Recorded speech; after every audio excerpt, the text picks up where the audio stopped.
Hello friends, welcome to knowledge centre. ഇന്ന് നമ്മൾ 6th basic സയൻസിലെ ഒന്നാമത്തെ ചാപ്റ്റർ എന്നാട്ടോ നോക്കുന്നത്. കഴിഞ്ഞ ക്ലാസ്സിന്റെ കണ്ടിന്യൂഷൻ ആണ്. അപ്പോൾ ഈ ഒരു ചാപ്റ്റർ കംപ്ലീറ്റ് ചെയ്യുന്നതിനോടൊപ്പം തന്നെ അതിന്റെ തുടർ പ്രവർത്തനങ്ങൾ ഒന്ന് ചെയ്യട്ടോ. അപ്പോൾ ഇന്ന് മുതൽ നമ്മുടെ ചാനലിൽ മോക്ക് ടെസ്റ്റ് ആരംഭിക്കാണ് കേട്ടോ.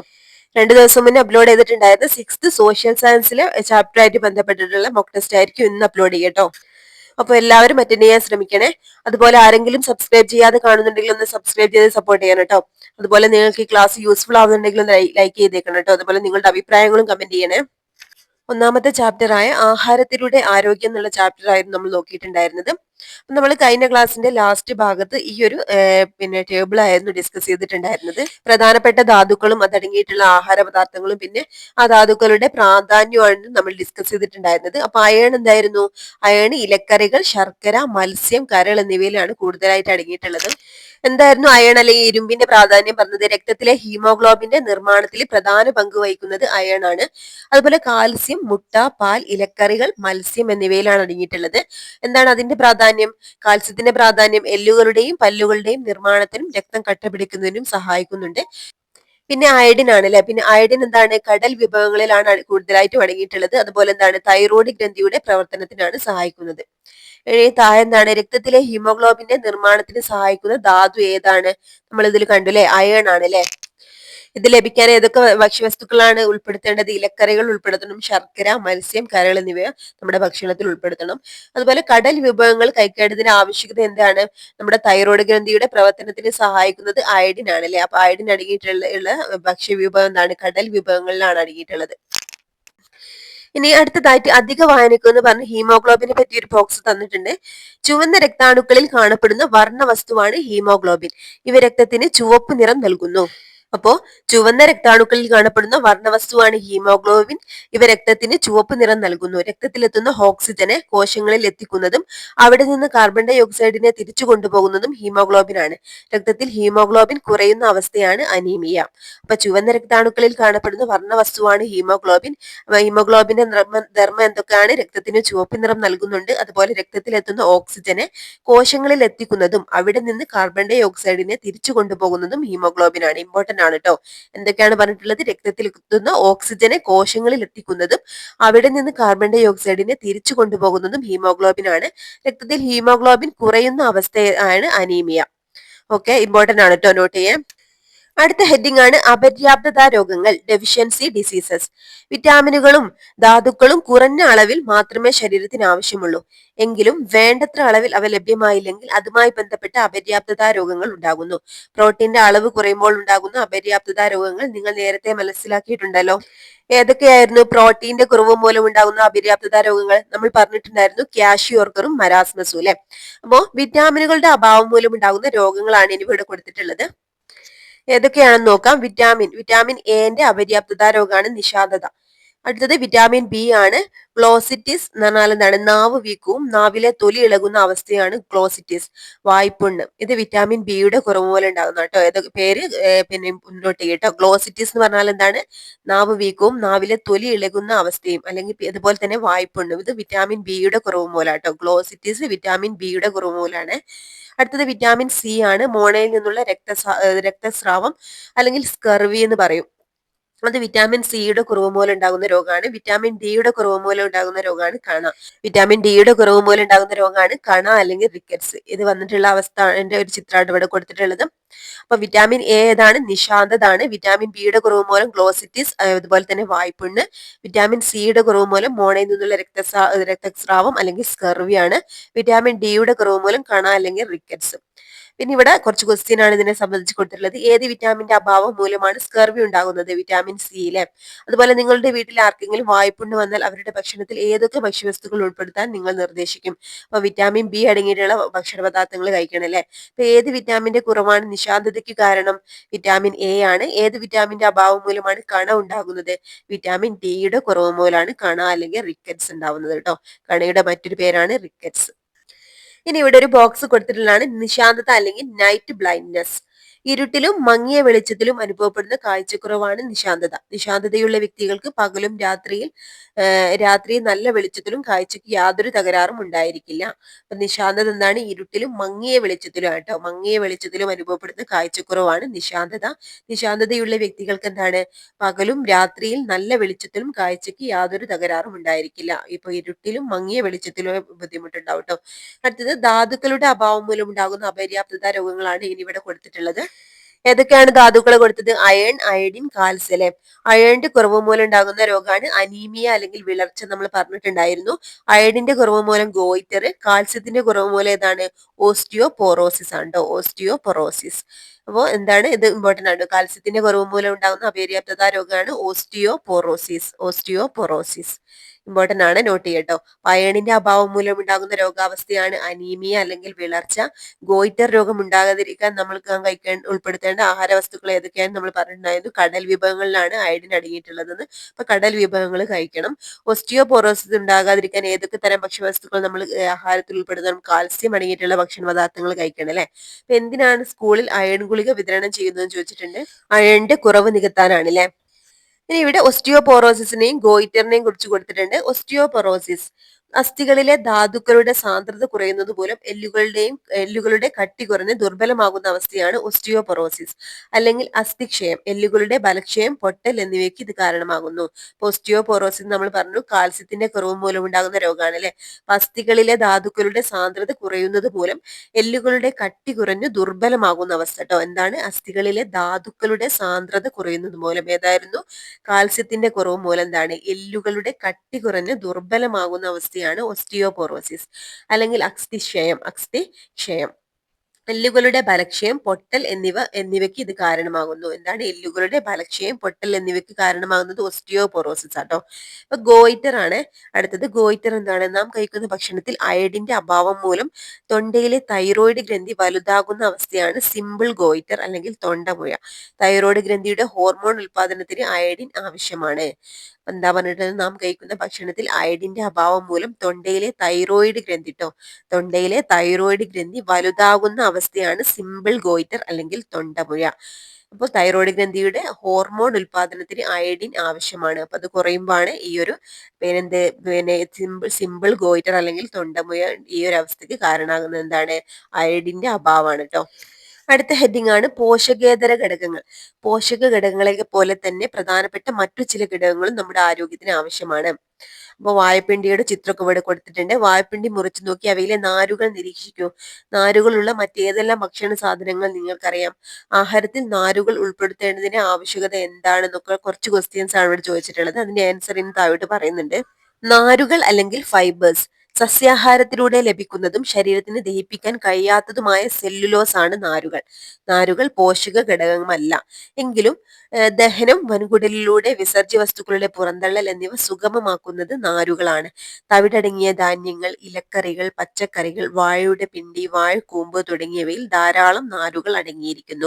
അപ്പൊ സസ്യാഹാരത്തിലൂടെ ലഭിക്കുന്നതും ശരീരത്തിന് ദഹിപ്പിക്കാൻ കഴിയാത്തതുമായ സെല്ലുലോസ് ആണ് നാരുകൾ എന്ന് പറയുന്നത്. ഇമ്പോർട്ടന്റ് ആണ്. സസ്യാഹാരത്തിലൂടെ ലഭിക്കുന്നതും ശരീരത്തിന് ദഹിപ്പിക്കാൻ കഴിയാത്തതുമായ സെല്ലുലോസ് ആണ് നാരുകൾ.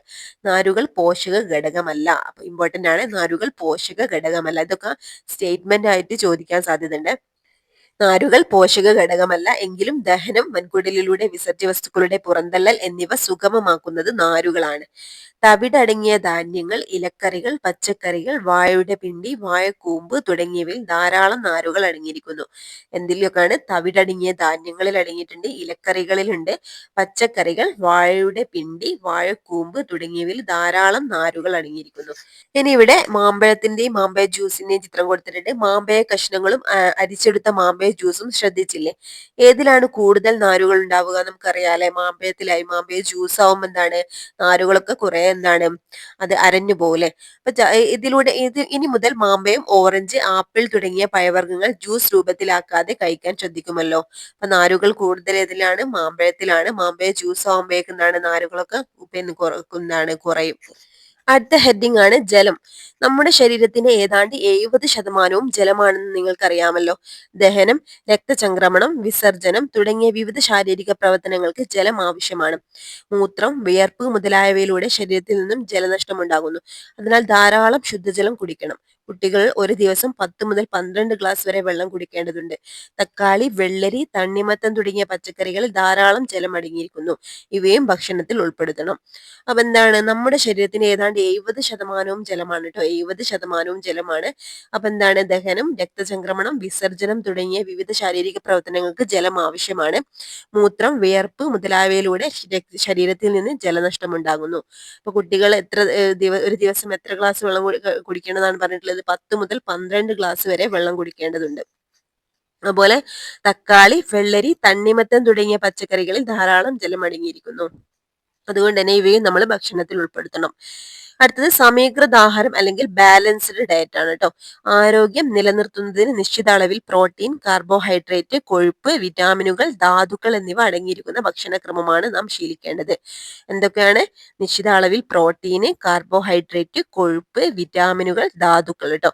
ഇവയെല്ലാം അടങ്ങിയിട്ടുള്ള ഭക്ഷണക്രമമാണ് നാം ശീലിക്കേണ്ടത്.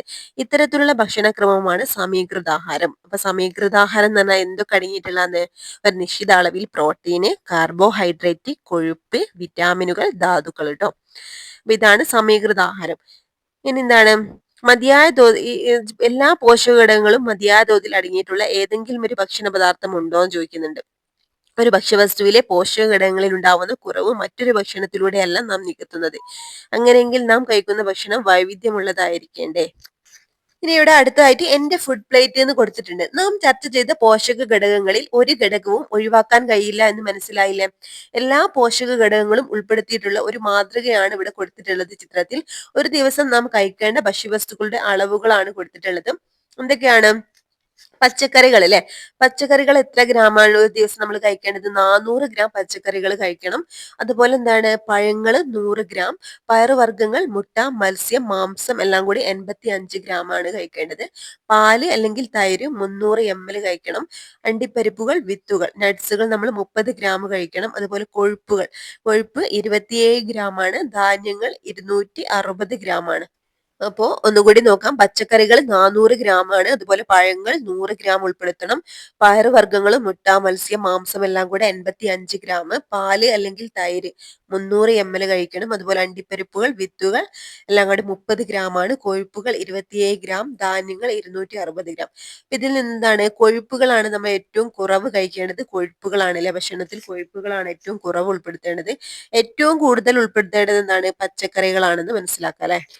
ഇനി ഇവിടെ ഒരു ചാർട്ട് ആണ് കൊടുത്തിട്ടുള്ളത്, ഭക്ഷണ ചാർട്ട്. അത് ഫില്ല് ചെയ്യാനാണ്. കാർബോഹൈഡ്രേറ്റ് അടങ്ങിയിട്ടുള്ളത് ഏതൊക്കെ ഉൽപ്പന്നങ്ങളിലാണ് കാർബോഹൈഡ്രേറ്റ് അടങ്ങിയിട്ടുള്ളത്? അരിയിൽ അടങ്ങിയിട്ടുണ്ട് അല്ലെ. പിന്നെന്താണ്? കിഴങ്ങു വർഗ്ഗങ്ങളിലുണ്ട്. അതുപോലെ മറ്റു ധാന്യങ്ങളിലും കാർബോഹൈഡ്രേറ്റ് അടങ്ങിയിട്ടുണ്ട്. അതുപോലെ കൊഴുപ്പിന് നമ്മൾ കഴിക്കുന്ന നെയ്യ്, മത്സ്യം, പിന്നെന്താണ്? അതുപോലെ സസ്യ എണ്ണകളിലും അടങ്ങിയിട്ടുണ്ട്. ഇനി വിറ്റാമിൻ നെല്ലിക്ക, പപ്പായ, മത്സ്യം, കാരറ്റ്, കാബേജ്, കോളിഫ്ലവർ ഇതിലൊക്കെ എന്താണ്? നമ്മുടെ വൈറ്റമിൻസ് അടങ്ങിയിട്ടുണ്ട്, വിറ്റാമിൻ അടങ്ങിയിട്ടുണ്ട്. ഇത് ധാതുക്കൾ ഇലക്കറികളിൽ നിന്ന് ലഭിക്കുന്നുണ്ട്. അതുപോലെ പിന്നെന്താണ്? കടൽ വിഭവങ്ങളിൽ നിന്ന് ലഭിക്കുന്നുണ്ട്. പിന്നെ പാല്, മുട്ട എന്നിവയിൽ നിന്ന്, അതുപോലെ കാൽസ്യം നിറഞ്ഞ ഭക്ഷണ പദാർത്ഥങ്ങളിൽ നിന്ന് നമുക്ക് കാൽസ്യം ലഭിക്കുന്നുണ്ട്. ഏതൊക്കെയായിരുന്നു ധാതുക്കൾ നമ്മൾ പഠിച്ച? അയഡിൻ ഉണ്ട്, കാൽസ്യം ഉണ്ട്, അയേൺ ഇല്ലേ. അപ്പൊ അടുത്തത് പ്രോട്ടീൻ ആണ്. പ്രോട്ടീൻ നമുക്ക് ലഭിക്കുന്നത് ചെറുപയറിന് ലഭിക്കുന്നുണ്ട്, മത്സ്യം, മാംസം എന്നിവയിൽ ലഭിക്കുന്നുണ്ട്.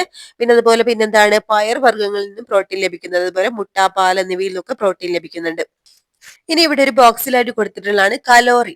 ഭക്ഷണത്തിലെ ഊർജത്തിന്റെ അളവ് കണക്കാക്കുന്ന യൂണിറ്റ് ആണ് കലോറി. ഭക്ഷണത്തിലെ ഊർജത്തിന്റെ അളവ് കണക്കാക്കുന്ന യൂണിറ്റ് ഏതാണ്? കലോറിയാണ്. ശ്വസനം, രക്തചംക്രമണം തുടങ്ങിയ ശാരീരിക പ്രവർത്തനങ്ങൾ നിർവഹിക്കുന്നതിന് ഊർജം ആവശ്യമാണ്. ശാരീരിക അധ്വാനമുള്ള ഒരു പുരുഷന് പ്രതിദിനം ശരാശരി 1900 മുതൽ 2400 കലോറി വരെ ഊർജം ആവശ്യമാണ്. ശാരീരിക അധ്വാനമുള്ള ഒരു സ്ത്രീക്ക് പ്രതിദിനം ശരാശരി 1600 മുതൽ 2000 കലോറി വരെ ഊർജം വേണം. ഒരു മുതിർന്ന കുട്ടിക്ക് പ്രതിദിനം ശരാശരി 1200 മുതൽ 1400 കലോറി വരെ ഊർജം ആവശ്യമാണ്. അപ്പൊ എന്താ ഇവിടെ പറഞ്ഞിട്ടുള്ളത്? കലോറിയാണ് അല്ലെ. ഭക്ഷണത്തിലെ ഊർജത്തിന്റെ അളവ് കണക്കാക്കുന്ന യൂണിറ്റ് ആണ് കലോറി. ശ്വസനം, രക്തചംക്രമണം തുടങ്ങിയ ശാരീരിക പ്രവർത്തനങ്ങൾ നിർവഹിക്കുന്നതിന് ഊർജം ആവശ്യമാണ്. ശാരീരിക അധ്വാനമുള്ള ഒരു പുരുഷന് പ്രതിദിനം എത്ര ശരാശരിയാ വേണ്ടത്? 1900 മുതൽ 2400 കലോറി വരെ ഊർജം ആവശ്യമാണ് കേട്ടോ. നല്ലൊരു സ്ത്രീക്കോ? സ്ത്രീക്ക് 1600 മുതൽ 2000 കലോറി വരെയാണ് ഒരു പ്രതിദിനം ആവശ്യമായിട്ടുള്ള ഊർജ്ജം. ഒരു മുതിർന്ന കുട്ടിക്ക് പ്രതിദിനം ശരാശരി 1200 മുതൽ 1400 കലോറി വരെ ഊർജ്ജം ആവശ്യമാണ്. അപ്പൊ ഭക്ഷണത്തിലെ ഊർജ്ജത്തിന്റെ അളവ് കണക്കാക്കുന്ന യൂണിറ്റ് ഏതാണ്? കലോറി ആണ് കേട്ടോ, ഇമ്പോർട്ടന്റ് ആണ്. സ്കൂൾ ഉച്ചഭക്ഷണത്തിലൂടെ ഏകദേശം 750 കലോറി ഊർജ്ജം ലഭിക്കുന്നു. മറ്റു നേരങ്ങൾ കഴിക്കുന്ന ആഹാരത്തിലൂടെ ആവശ്യമായ ബാക്കി കലോറി ലഭിക്കാൻ ശ്രദ്ധിക്കുമല്ലോ. ഇനി ഇവിടെ ഉച്ചഭക്ഷണം മെച്ചപ്പെടുത്തുന്നതിനായി ചെലവ് കുറഞ്ഞതും പോഷക സമൃദ്ധവുമായ വിഭവങ്ങൾ നിർദ്ദേശിക്കാമോ എന്ന് കൊടുത്തിട്ടുണ്ട്. നമ്മൾ കാർബോഹൈഡ്രേറ്റ് ലഭിക്കാനായി കുറഞ്ഞ അളവിൽ തവിട് കുറഞ്ഞ ധാന്യങ്ങളോ അല്ലെങ്കിൽ അരിഭക്ഷണമോ ഒക്കെ കഴിക്കണം അല്ലെ. പിന്നെ വെണ്ട, പയറ്, കാബേജ്, പിന്നെ ക്യാരറ്റ് എന്നിവയിൽ ഏതെങ്കിലും ഒന്നുകൊണ്ട് നമുക്ക് തോരൻ ഉണ്ടാക്കാം. പിന്നെ ചെറുപയർ, പരിപ്പ് വർഗ്ഗങ്ങളൊക്കെ യൂസ് ചെയ്യാം. അടുത്തത് പോഷക മൂല്യങ്ങൾ നഷ്ടപ്പെടാതിരിക്കാൻ ആഹാരം പാകം ചെയ്യുമ്പോൾ എങ്ങനെയെല്ലാമാണ് പോഷക മൂല്യങ്ങൾ നഷ്ടപ്പെടാൻ സാധ്യതയുള്ളത് എന്ന് ചോദിച്ചിട്ടുണ്ട്. ഇവിടെ കൊടുത്തിട്ടുണ്ട് പച്ചക്കറി മുറിച്ചതിന് ശേഷം കഴുകുമ്പോൾ വെള്ളത്തിൽ ലയിക്കുന്ന വിറ്റാമിൻസ് ഏതൊക്കെയാണ്? വൈറ്റമിൻ ബിയും വൈറ്റമിൻ സി ആണ് കേട്ടോ, ഇമ്പോർട്ടന്റ് ആണ്. വൈറ്റമിൻ ബിയും വൈറ്റമിൻ സിയും ആണ് വെള്ളത്തിൽ ലയിക്കുന്ന വിറ്റാമിനുകൾ. ഇത് നമ്മൾ വെള്ളത്തോടൊപ്പം നഷ്ടപ്പെടുകയാണ് ചെയ്യുന്നത് പച്ചക്കറി മുറിച്ചതിന് ശേഷം കഴുകുമ്പോൾ. പിന്നെ നമുക്ക് എന്ത് പറയാം? അമിതമായ ചൂടിൽ കൂടുതൽ സമയം പാചകം ചെയ്യുമെന്നാണ് വിറ്റാമിൻ സി പോലുള്ള വിറ്റാമിനുകൾ നഷ്ടപ്പെടാൻ കാരണമാവും. പിന്നെ അടുത്തത് നമുക്ക് എന്ത് പറയാം? അതുപോലെ തന്നെ നമ്മൾ പാചകം ചെയ്യുമ്പോൾ കൂടുതൽ ജലം ഉപയോഗിക്കുമ്പോൾ കിഴങ്ങ് വർഗ്ഗങ്ങളും പയർ വർഗ്ഗങ്ങളൊക്കെ ഉപയോഗിക്കും. ആ ജലത്തിൽ നമുക്ക് നമ്മുടെ അതിലടങ്ങിയിട്ടുള്ള പോഷകങ്ങളായിട്ടുള്ള വിറ്റാമിനുകളും ധാതുക്കളും ഒക്കെ നഷ്ടപ്പെടുകയാണ്. അതുപോലെ തന്നെ പച്ചക്കറിയുടെ തൊലികളൊക്കെ കട്ടിയായിട്ട് കളയുമ്പോൾ അതിനോട് കൂടെ അതിലടങ്ങിയിട്ടുള്ള ഫൈബറുകളും മറ്റു ധാതുക്കളൊക്കെ നഷ്ടപ്പെടുകയാണ്. അപ്പോൾ പച്ചക്കറി മുറിച്ചതിന് ശേഷം കഴിക്കുമ്പോഴും അമിതമായ ചൂടിൽ പാചകം ചെയ്യുമ്പോഴും കൂടുതൽ ജലം യൂസ് ചെയ്യുമ്പോഴും നമ്മൾ പറഞ്ഞിട്ടുള്ളത് പച്ചക്കറിയുടെ തൊലികൾ കട്ടിയായി കളയുന്നവരോടൊക്കെ ഒരുപാട് പോഷക മൂല്യങ്ങൾ നഷ്ടപ്പെടുകയാണ് അല്ലെ. അപ്പൊ പഴങ്ങളും പച്ചക്കറികളും മുറിച്ചതിന് ശേഷം കഴിക്കാൻ പാടില്ല എന്ന് പറയുന്നത് എന്തുകൊണ്ടാണെന്ന് മനസ്സിലായില്ലേ? ആഹാരത്തിലെ പോഷകഘടകങ്ങൾ നഷ്ടപ്പെടാതിരിക്കാൻ സ്വീകരിക്കേണ്ട മാർഗങ്ങൾ ചർച്ച ചെയ്യാനൊക്കെ പറഞ്ഞിട്ടുണ്ട് കുട്ടികളോട്. ആരോഗ്യത്തോടെ വളരാൻ പോഷക സമൃദ്ധമായ ആഹാരം കഴിക്കേണ്ടതിന്റെ ആവശ്യം നിങ്ങൾക്ക് മനസ്സിലായല്ലോ. പോഷക സമൃദ്ധമായ ആഹാരം ആരോഗ്യത്തിന് അത്യന്താപേക്ഷിതമാണെന്ന് മാത്രമല്ല അത് നമ്മുടെ അവകാശവുമാണ്. അപ്പൊ ഇത്രയാണ് ഈ ഒരു ചാപ്റ്ററിൽ പറഞ്ഞിട്ടുള്ളത്. ഇനി നമുക്ക് ഇതിന്റെ തുടർ പ്രവർത്തനങ്ങളൊന്ന് നോക്കട്ടോ. വിലയിരുത്താന്ന് കൊടുത്തിട്ടുണ്ട്. ഒന്നാമത്തെ ക്വസ്റ്റ്യൻ എന്താണ്? പോഷക ഘടകങ്ങളും അവ കൂടുതലായി അടങ്ങിയിരിക്കുന്ന ആഹാര വസ്തുക്കളും തന്നിരിക്കുന്നു. അവ ശരിയായ രീതിയിൽ വരച്ചു യോജിപ്പിക്കുമെന്ന് പറഞ്ഞിട്ടുണ്ട്. ആദ്യം തന്നെ കാർബോഹൈഡ്രേറ്റ് ആണ് അല്ലെ. കാർബോഹൈഡ്രേറ്റ് ധാന്യങ്ങളിലാണ് കൂടുതൽ അടങ്ങിയിട്ടുള്ളത്, നമ്മൾ കണ്ടു. ഇനി ധാതുക്കൾ കൂടുതലായിട്ട് അടങ്ങിയിട്ടുള്ളത് ഇലക്കറികളിലാണ്. ഏതൊക്കെയായിരുന്നു ധാതുക്കള്? കാൽസ്യം, അയഡിൻ, അയേൺ അല്ലെ. ഇലക്കറികളിലാണ് കൂടുതലായിട്ട് കാണുന്നത്. അയഡിൻ നമ്മൾ പറഞ്ഞു കടൽ വിഭവങ്ങളിലാണ് അല്ലെ. അടുത്തത് കൊഴുപ്പ് എണ്ണകളിൽ നിന്നാണ് കൊഴുപ്പ് കൂടുതലായിട്ട് ലഭിക്കുന്നത്. പ്രോട്ടീൻ എവിടെ നിന്നാണ്? പയർ വർഗ്ഗങ്ങളും മുട്ട എന്നിവയിൽ നിന്നാണ് പ്രോട്ടീൻ ലഭിക്കുന്നത്. രണ്ടാമത്തെ ക്വസ്റ്റ്യൻ എന്താണ്? അയഡിൻ അടങ്ങിയ ആഹാരം കഴിക്കാത്ത ഒരു വ്യക്തിക്ക് വരാവുന്ന ആരോഗ്യ പ്രശ്നം ഏതാണ്? നമുക്കറിയാം ഗോയിറ്റർ ആണ് അല്ലെ. തൈറോയ്ഡ് ഗ്രന്ഥിയുടെ പ്രവർത്തനത്തിന് ആവശ്യമായിട്ടുള്ള ധാതുവാണ് അയഡിന്. അപ്പൊ അതിന്റെ കുറവ് മൂലം ഉണ്ടാവുന്ന രോഗമാണ് ഇത് ഗോയിറ്റർ. അടുത്തത് മൂന്നാമത്തെ ക്വസ്റ്റ്യൻ ആണ്. നാരുകളെ ദഹിപ്പിക്കാൻ നമ്മുടെ ശരീരത്തിന് കഴിയില്ല, പിന്നെ എന്തിനാണ് നാരുകളുടെ ആഹാരം കഴിക്കണമെന്ന് പറയുന്നത് എന്നാട്ടോ. നാരുകൾ ദഹനത്തിന് സഹായിക്കുന്ന ഒരു ഘടകമാണ്. ദഹിക്കാത്ത ഭക്ഷണാവശിഷ്ടങ്ങളെ മലാശയത്തിൽ നിന്നും പുറന്തള്ളാൻ നാരുകൾ സഹായിക്കുന്നുണ്ട്. അതിലൂടെ മലബന്ധം തടയുന്നു.